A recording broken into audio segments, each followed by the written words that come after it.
stand-up comedy.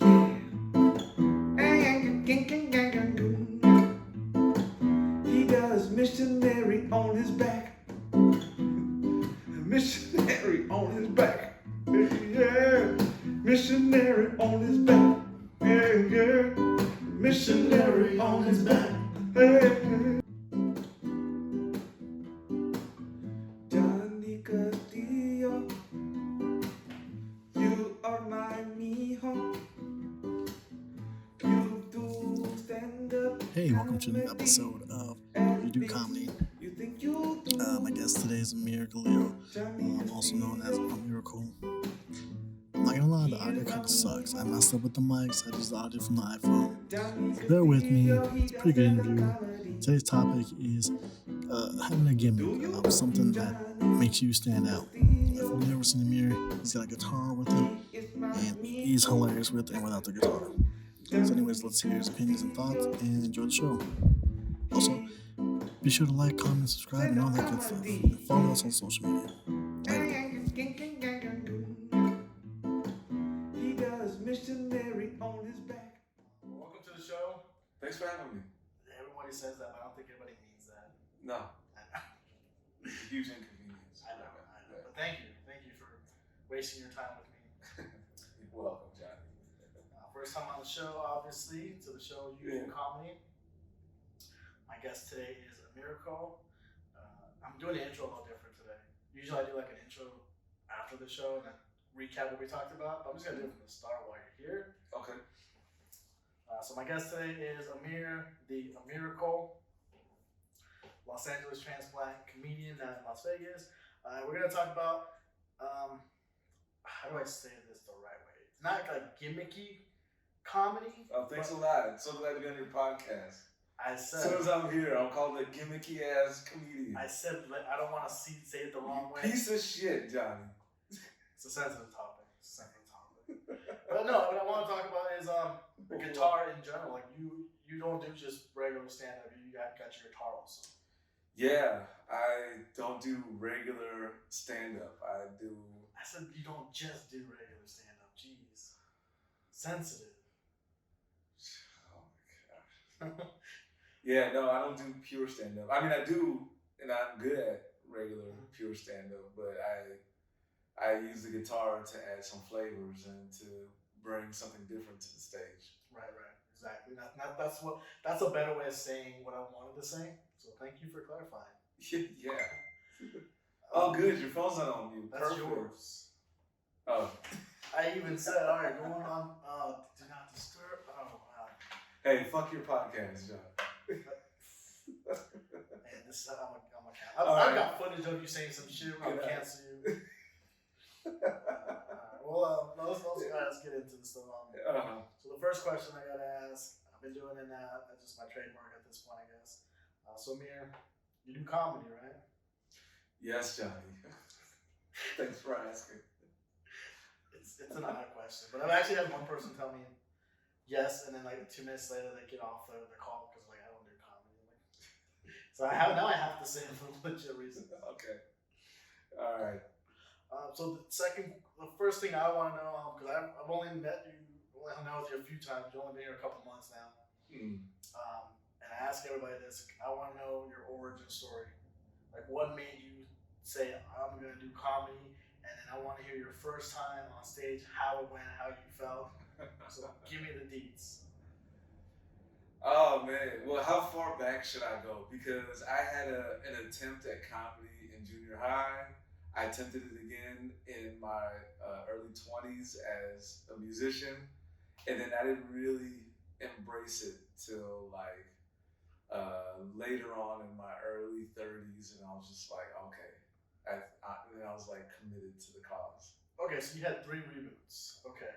Yeah. All right, excellent. Okay. Give me the more meaning, the one that really said like this is why I wanted to comment. Give me that whole story. All right. Let's go with the one that solidified it. So, I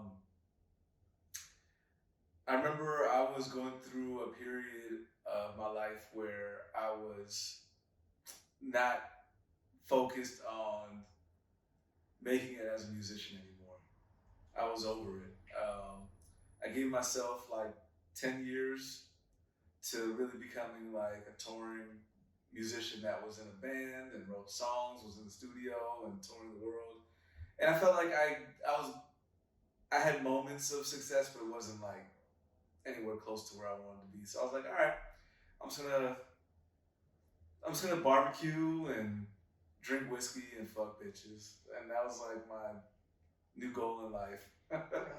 You know, I just wanted to keep it simple and enjoy my cigarettes and my Jameson, my Crown Royale, whatever. And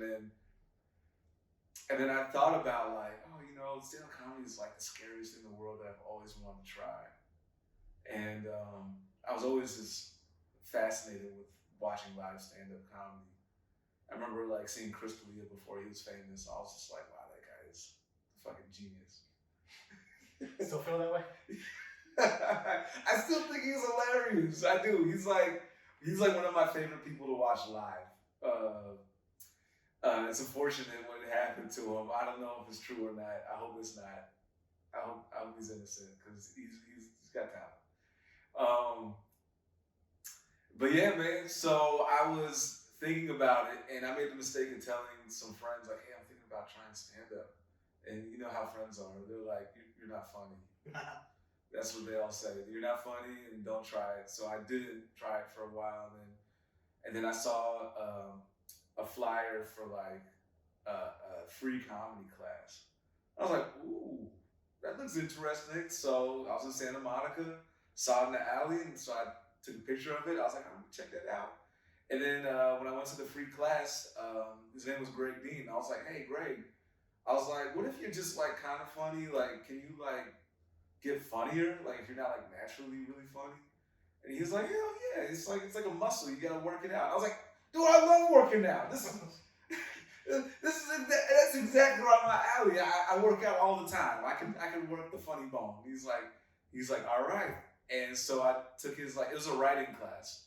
So I was writing, and then like they kind of like teach you how to like do some stand up. And then I was like, oh, I really like this. And then I took his advanced course and where you actually do stand up. And like I was totally just putting dipping my toes in the water at that point. And then after like a few months, maybe like, I don't know, maybe 6 months of doing that, I just jumped all into stand up. I stopped taking classes. I just started doing open mics, like a gang of them every night. Every night of the week, I was just hitting it hard and just committed to getting funnier and funnier. And so, yeah, that's how I got started, man. Okay. All right, professionally trained at the very beginning, Cool. What was that first open mic though? Well, next, let me ask you you said like junior high you did it. Was it like a talent show?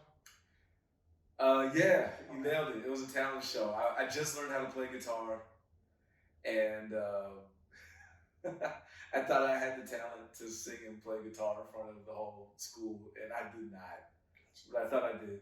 And so I tried playing Jimi Hendrix in the auditorium of like 200 kids. And they didn't give me a microphone. They just had my electric. And so I was like, oh, I better like be really loud when I sing. So I started playing like Purple Haze, and I started screaming the lyrics like Purple Haze. You weren't even singing; you were just screaming. I was screaming, and the whole class just like erupted in laughter. They thought it was like the funniest thing they ever seen. But inside I was crying because I was like, no, like I'm really trying to perform. It sounded like more like an impromptu comedy. I didn't know why it was funny. I just thought they were laughing at me. And so I got really butthurt by that. And then that experience made me want to come back the next year and do funny stuff on stage. And I was funny. Okay. And I don't know why I didn't pursue it after that. I just started being a class clown for the next, through high school and everything. I think that's what launched my class clown career. That's what launched that. All right, awesome. And then the second time, you're like in your 20s. Yeah, so in my 20s, I was in a band called Concept. It was a funk rock band. And it was me and this like OG Crip that I met fresh out of prison. And like at first, like he always He always recalls this conversation when we first met because I met him in the hood and he was just out there smoking a joint. And my buddy introduced me to him. And then next thing we know, we were talking music, and he's a bass player and he's a songwriter. And I'm like, yeah, I'm a guitar player. And he's like, all right, let's team up. And so we did. And so he was writing all these like gangster ass lyrics to like funk rock music. And I was like, whoa, this is different. And so I was really into it. And we formed a band together, and we started doing shows all over LA. We did little mini tours around California. We recorded a small album together. And at one point, we did a show in Van Nuys, California. And I had this joke I really wanted to tell. And I was like, hey, hold on. In between like third song and fourth song, I'm gonna tell this joke. It's gonna kill. You're gonna love it. And so I tell this joke. I don't remember. I wish I remembered it. I want to hear it. I really wish I remembered it. And I tell it, and it bombs so bad. The only person that laughed was my dad in the crowd, and I don't even know why. I think he laughed because it's just so bad. Because he erupted and laughed. We're like, ah! I can't believe you told it. Yeah. And so afterwards, like my band members and Nardi, the OG, just looked at me like, you gotta go. You're out, man. Oh, that was just fuel for their ammunition to make fun of me for like the next 2 months. Like, oh my God, I didn't hear the end of it, how bad that joke was. And that squashed my comedy dreams for like a long time. I was like, I guess I just don't have it. All right. So your first 2 times were kind of accidental then. Yeah. But yeah. Then you went back, you got the classes, and then you went to your first open mic.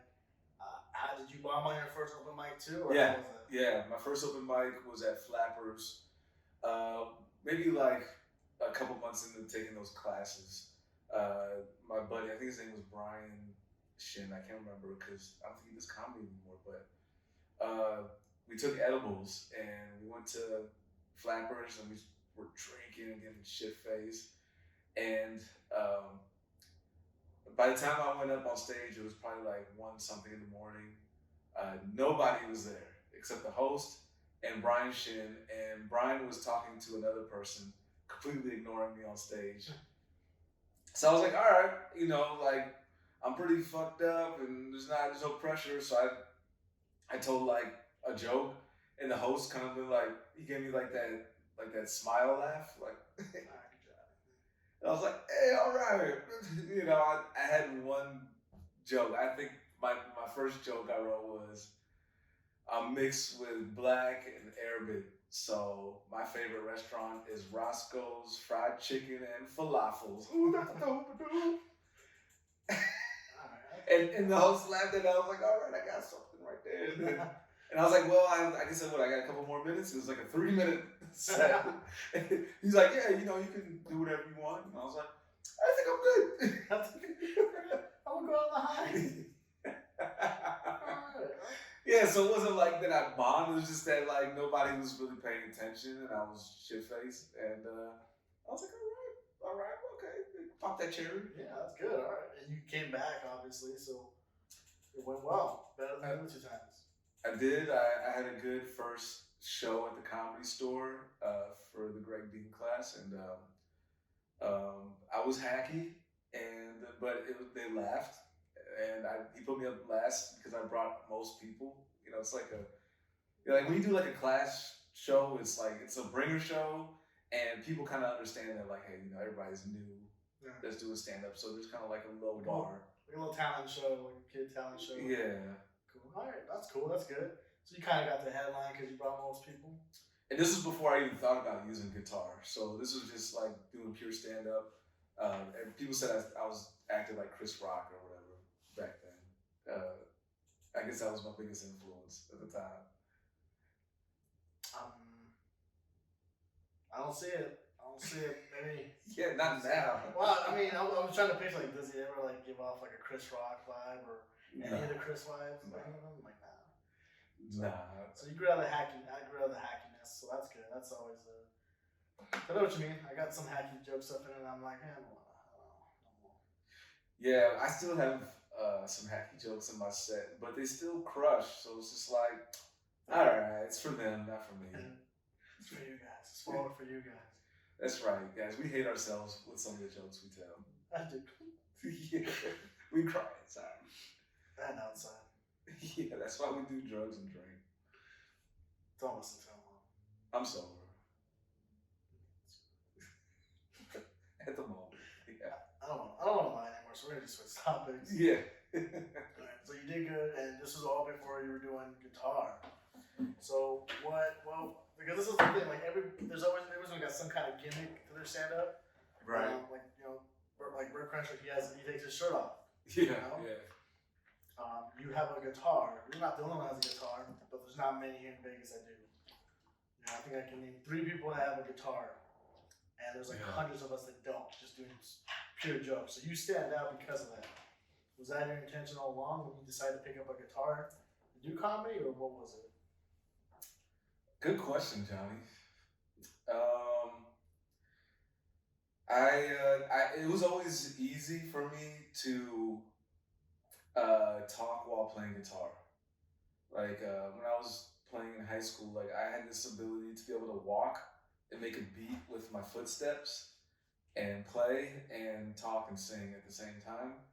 And I never really thought much of it. I just thought I thought everybody could do that. And then I saw Dimitri Martin when I was heavy into my musician phase, and he blew me away with how he could tell one-liners while playing guitar. And that was like my first ever seeing a guitar comic. That was the first, and I loved his style of being able to just spit one-liners, no music, like no singing, just that. And then when I tried it, it killed. People loved it. Everybody encouraged me to keep doing it. Like they're like, "That is you. That's your thing." Like, because that's what I did. I just told one-liners, and I played very romantic chords. It's not like what I do now. Like I was playing.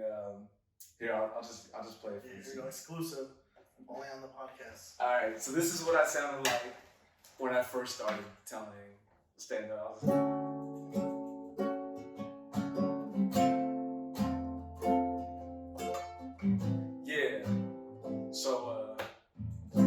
I'm black and Arabic, you know.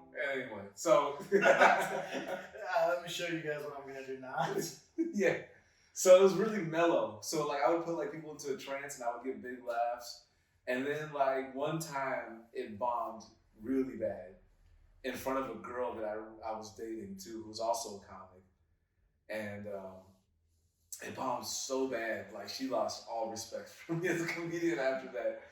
And then we broke up shortly after that too. But when I bombed, the host, he told me, he's like, "Hey man, why don't you try doing more upbeat chords? Like try doing something like more entertaining." I was like, all right, well I'll accept any information now that I just ate shit. So then I started playing Earth, Wind, and Fire chords after some of my jokes, which you've heard as this, it sounds like this.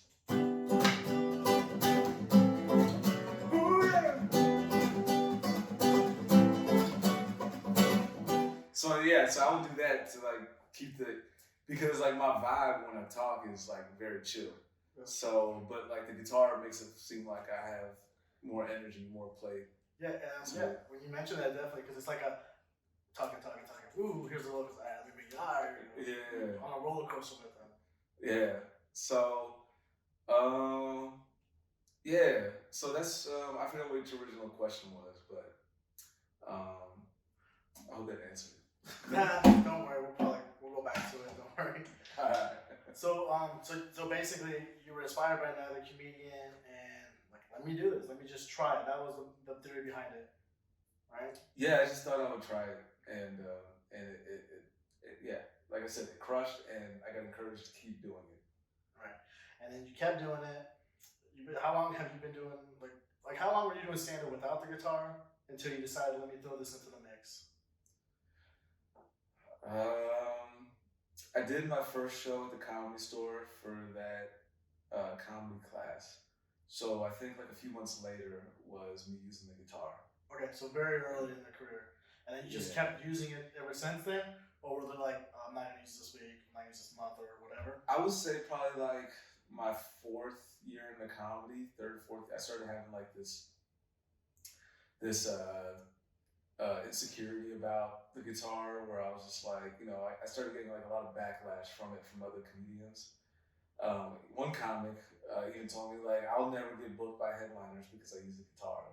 Like people started like trying to convince me not to use it, and and then some people even went as far as say that I wasn't even funny without the guitar. So I was like, you know what? I'm gonna prove to myself and all these motherfuckers I am funny even without the guitar. So I spent almost my whole fourth or fifth year in comedy just like barely ever using the guitar at all. Like if they booked me for a show and they asked for the guitar, I would use it. But a lot of bookers got disappointed that I wasn't using the guitar for a while. And I got stronger and I found my voice better that way. I got more timing, my timing down, and so I felt really good about not using the guitar. And then when I hosted a lot of shows, like I was known as like one of the main hosts in LA because I was hosting all these open mics and people booked me to host their shows. So I got pretty comfortable not using guitar for that as well. So I developed doing pure stand up my whole career.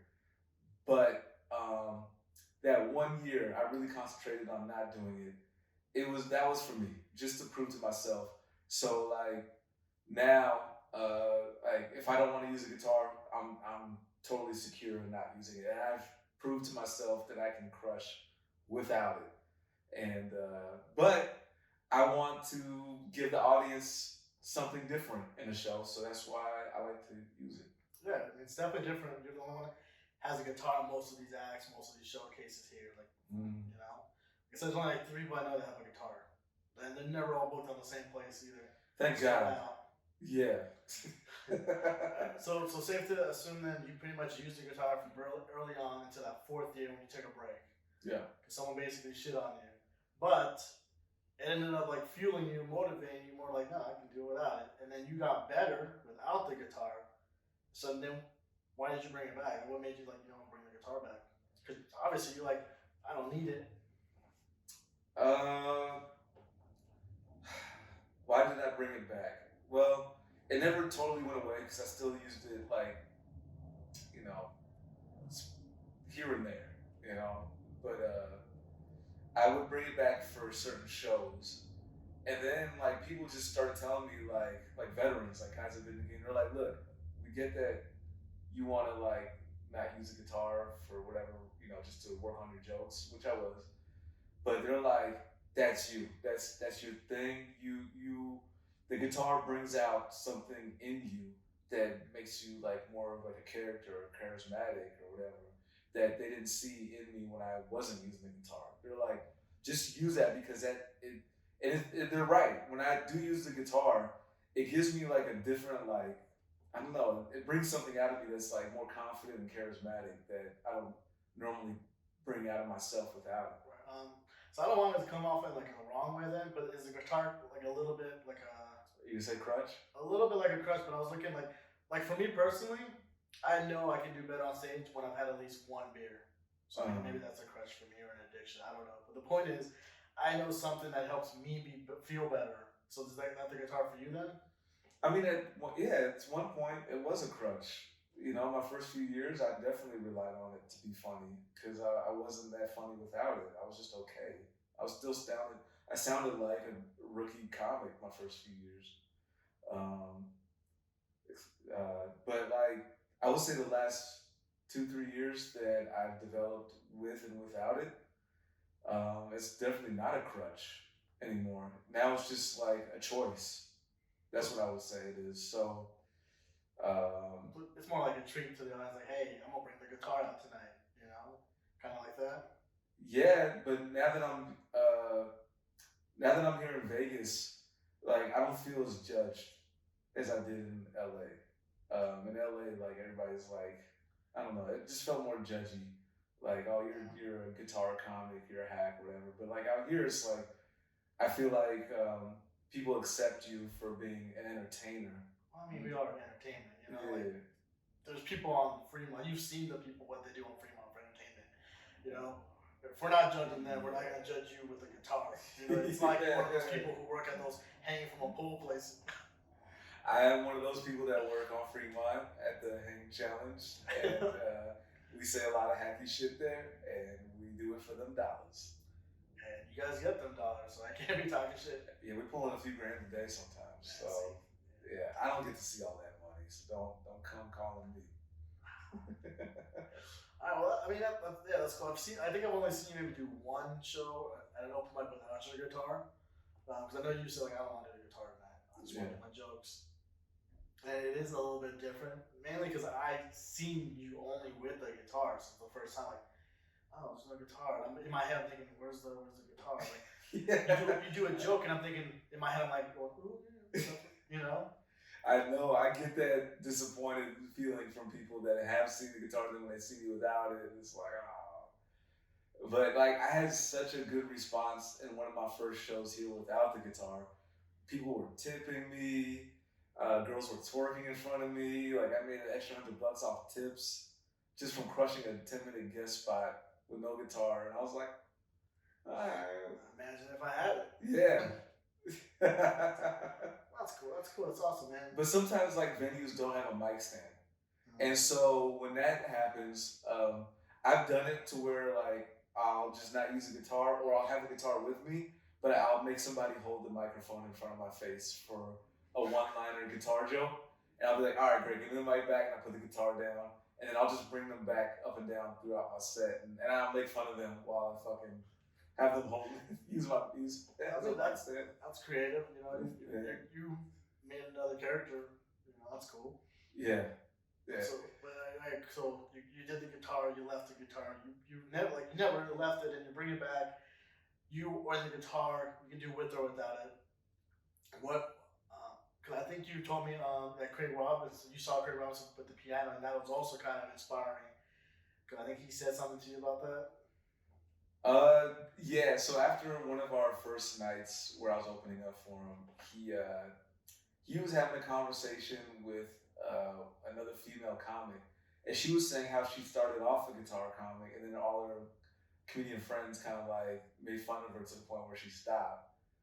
And so he was all like, well, Amir, why do you do guitar comedy? And I was like, because I'm fucking good at it. I'm funny. And he was all like, he's like, I wouldn't be where I'm at if I didn't use a keyboard, straight up. He's like, the keyboard makes me what I am, and I like what I do. And I was like, well said. And I was like, that gives me inspiration, because I had gone through that insecurity of, you know, like we talked about, where I just didn't think maybe I shouldn't use it. But hey, Craig Robinson vouches for being a keyboard comic, and he's a fucking brilliant keyboard comic. Dude,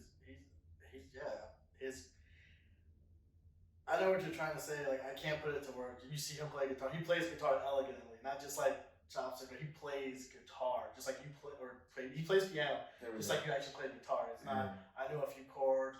I know a few lines. No, I can play it. Yeah, he could really play. Like, he can play the theme to The Office. He could play. He runs through probably like 100 different songs, cover songs that you've heard of, like throughout his set, and then like he'll get people singing it and stuff. Yeah, he's like a very talented musician, and so am I. Yeah. Exactly. So yeah, that's a great thing to have, because I know what you're saying. Like, I've heard it from other LA comics. Like, it's very competitive out there. You know, people trying to find some way to get a leg over you, and then telling you like, hey, don't do the guitar. You know, they're probably, I don't know, but they might be thinking like, no, he's good with the guitar. I need to be better. I'll tell him not to use the guitar. Now I'm going to go over him because he's gonna whatever. No, it didn't work that way. You like, I've gotten to the point now where people can't tell me shit, because like I look at comedy as like, anybody that tells you how to do comedy, it's like them telling you how to fuck. You know, it's like, I'm not gonna come in the bedroom and tell you how to fuck. You fuck the way you want to fuck, Johnny. I will. Missionary. Me on the bottom. I'm still getting winded. I just inserted a joke in my podcast. Yeah, missionary, you on the bottom? That's one of my jokes. I'll steal it. That's actually one of my jokes. first of all, I'm insulted that you said don't steal it, because I would never steal something. I was talking to the camera. I don't think your audience would steal that joke either. You don't know that. You don't know that. I got one fan out there. I know it. I mean, I forgot to cover because the point of the podcast. I haven't done an episode in a while. The point of the podcast is for new comics. Anyone who's thinking about doing comedy and just want to like hear like how he got started, tips or advice. Because when I got started, I didn't know nothing. Yeah, me either. I went in blind too. Just jump in the frying pan. You'll figure it out as you go. If you're listening to this podcast, my advice is to jump into open mics or jump into a show and be a part of the team and get on stage. Just do it. And if you got some kind of gimmick like a guitar or whatever, do you think they should use it from the very beginning or should they ease into it? Because you had some classes before you just jumped in there. Yeah, I got some joke writing classes and how to do stand-up classes to get my feet wet because I just didn't know any better. I didn't know any differently. Like if I met another comedian, he told me to just go to open mics, I probably would have just done that. But if you're listening to this podcast, do it the easiest thing for you. That's my advice. So if taking class is easy for you, cool. If going to open mics or going to shows or just go watch live stand-up, that's the best way to get started. Like just watch open mic comedy and watch professionals. Because you want to see really bad comedy. You want to see how bad you want to see what not to do. How bad it can get. Yeah, it can be really bad, and you also want to see the pros, so you get like an idea that it's something you need to work at, but also that you're gonna not be that good when you first start, but you can grow into something amazing. Yeah, definitely, because I know me especially since I'm new, and I've seen you have some bad nights. Where it's not even necessarily it's you having a bad night, audience isn't listening or paying attention, whatever, but that still hurts. Like no one's listening. I tried this new joke. I thought I was gonna get more laughs, but yeah, I mean, not every crowd is gonna embrace you and love your set. So sometimes you just gotta like power through it, take it on the chin, and just can't get through it. Come back the next night, next week. Yeah, you can't win everything. You would like to like be a beast on every show, but I've seen even the best of the best not have good shows sometimes. So it happens. Yep, very true. I've seen plenty of you guys. Do feature or headline, and some nights it's a little different than the others. Sometimes it takes a little to kick in the energy, just because I've seen it enough times where I'm like, it's not how it usually is. Yeah. We're all human, man. Like you're gonna have nights where you're on, and like you're in a flow state, and everything just hits. And then there's sometimes you're just tired, or you got bad news, or somebody died, or you just feel like you had diarrhea all day, or maybe you fucked too much the night before. There's something. Too much missionary. Too much, man. Couldn't breathe. Dick. Okay, yeah. So what about? Okay, so back to the question about the gimmick though. Like, if you like it, if somebody else wants, like, I want to be a guitar comic, should they do it right away with the guitar, or should they hold off on it a little bit? I think they should really ask themselves some questions like, is guitar comedy something that you're passionate about? Like, is that the route that you want to stay on? Do you want to develop into like the type of guitar comic that sings funny songs, or do you want to be the one-liner type guy, like kind of like what I do, or is that just like something that you just want to dabble in, so you can just have that as a side skill?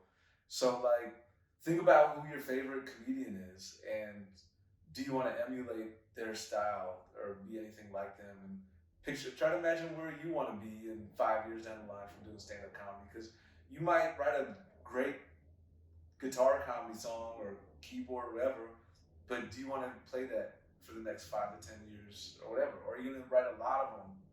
So, I mean, these are all questions you got to ask yourself when getting into comedy. Like, what kind of style do you want to have? And sometimes your answer will be like, I don't know. Like, I had no idea what I was doing for like my first couple of years, but then after a while, you just kind of like start to figure out yourself and your voice more. So, okay, so time will tell then, basically. Yeah. It's very true, very true. So now you've been doing comedy for like 10 years, right? Something like that? Somewhere around 7 or 8. Oh, okay. Yeah. 7 or 8. Do you see yourself ever going away from the guitar completely? Or will it always be a staple? Or is it just going to be like a one night only kind of thing? I think the guitar will always be around with me. I would like to be considered like the Jimi Hendrix of comedy at some point. You know, like Jimmy was like my idol as a kid. Like I had posters all over my bedroom of this guy, and black guitar players in general were just like people I always idolized.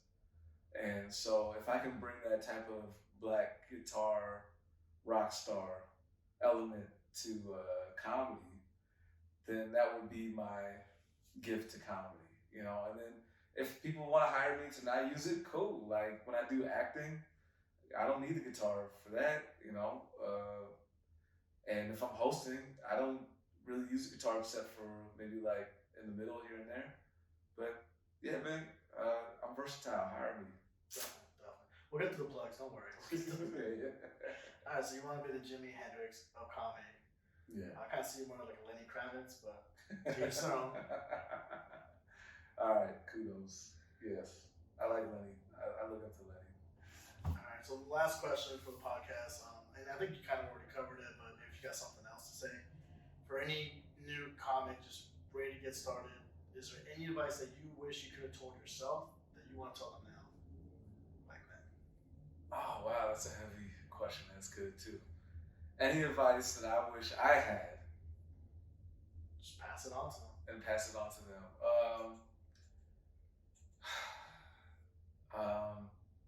Let's see. I don't really have much regrets when it comes to comedy, but I would say,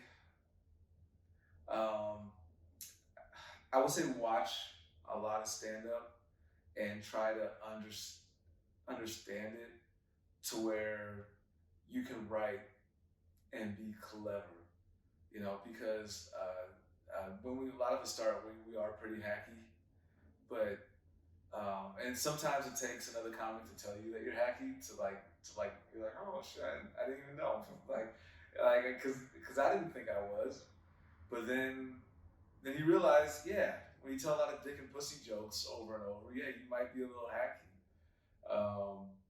So dig deeper. Try to write.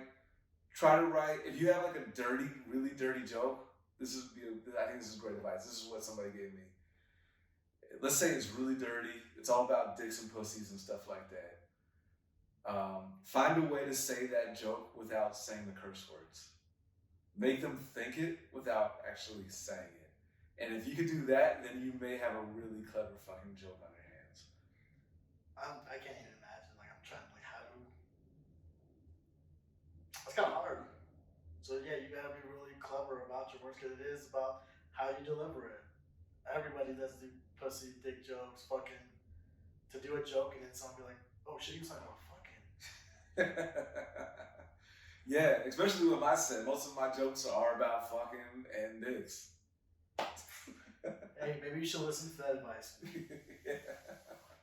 I have. I don't say dick, but I do say fucking. It's true. You know, since I have you here, I have a question on one of your jokes. Yes, you can open for me. Jesus Christ. No, dude. I don't think you're ready for this. It's a big ploy to get pulled. No, I'm kidding. No, so you do the mixtape joke, right? And you throw out a number. Do you ever throw out that number? I'm not gonna 69 number. Do you ever I think you got 68 and 67. Yeah. Did you ever throw out the 69? No. On purpose? Like you? Yeah, on purpose. To get people thinking like, ooh, he's going to 69 eventually. Nah. No, I don't want to give it to him. Gotcha. I think there's funnier numbers than 69. I think the first time I heard him, like, I'm gonna follow that. I'm 68. He's like, he's one away from 69. Damn. I can't wait. Yeah. Well, maybe that could be a tag I use now. Johnny, thanks. Hey, you're welcome, buddy. I think that's the second one I've helped you with now. You have hooked me up with a couple tags, man. I know, right? I should just be a ghostwriter. You could be, bro. You could write for the greats like me. You could. I mean, you know, like you say, like writing jokes is a 90% failure rate, and so 94% for you. Sounds right. 93 this last month. I'm improving. He's such a dick. See, he's such a dick. I gave him a spot on my podcast, which gets like, I'm like, I got 10 views in like Australia or some shit. Okay, bro. Okay. Great. So we're going on tour to Australia. No, I'm gonna go on tour. I'll leave you guys behind. Like, nah, don't bring this fucker. No, I need to be there to like destroy your spirit. So keep you humble. That's what I'm here for. Who's gonna keep you humble? Craig Robinson, if you're out there, if you happen to listen to this episode, can you tell him he's not that great? Just tell him, like, I need someone that's above him right now. Yeah, well, my success level tells me where I'm at right now. So, you're killing it. You moved to a whole new place in Vegas. You're getting hosting spots at the LA Comedy Club. You're getting, shows, headlining, feature shows all over here. It's kind of like you've been here for a while now already. You're like almost like I said, almost like you've been here years. You get the regular spots everybody else does. I like to think I paid my dues in LA for a long enough time, and I'm funny, and I deserve it. And I'm cool with people. Like, I'm not annoying when I go meet other comedians. Like, except when you put them down like me. I think that just makes all the friendship. Yeah, we're friends, so that's what friends do. They shit in each other's mouths. That is true. I do tell you suck sometimes. All right. So like I said, I don't like to keep these podcasts too long. This is your time to shine right now. Like, do you have any shows, podcasts, Instagram, anything you want to throw out to the people right now that you do? You do a lot. Follow me on social media, Instagram, YouTube, Facebook, Amiracle Comedian. All right, it's one word. It's about this big. All right, use that. Type it in. Look at the link. I'm in Vegas, sometimes Arizona, and LA. So please stay in touch and come support my live shows. I used to have a website, but that shit got expensive, so I let it go. And I put out music too, so check out, if you like funny, dirty, romantic music, dirty romance songs. That's what I love to do, like really filthy love songs. Please check out my music, Amir the Amiracle. Is on iTunes and like every platform that you could find music on.